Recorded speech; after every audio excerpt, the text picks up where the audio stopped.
5-1 мэддэг байсан уу? Үүнийг яагаад мэдэх хэрэгтэй вэ? Цаашлаад яагаад шалгаж шаардах ёстой вэ гэдгийг тань тайлбарлая.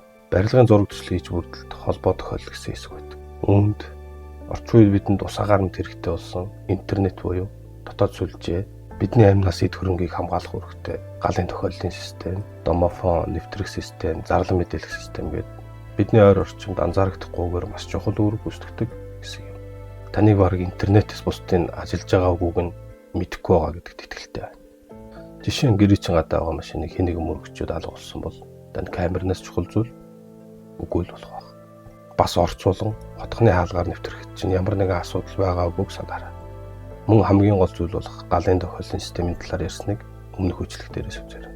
Түрүү хэлснээр интернетээс бусдын ажиллагаа хэвийн байгаа үг нь танд одоохондоо тийм ч чухал биш юм шиг санагдавч цагаа тулвал эдгээрээс чухал зүйл үгүй болно гэдгийг санаж таныг яг одоо хотхон эсвэл байрныхаа группийн бичлэгийг шеэрлэж сөөхөөсөө эдгээрийн үйл ажиллагаа хэвийн хэсгийг лавлаж асуухад илүүдэхгүй байх гэж зөвлөмөр байна.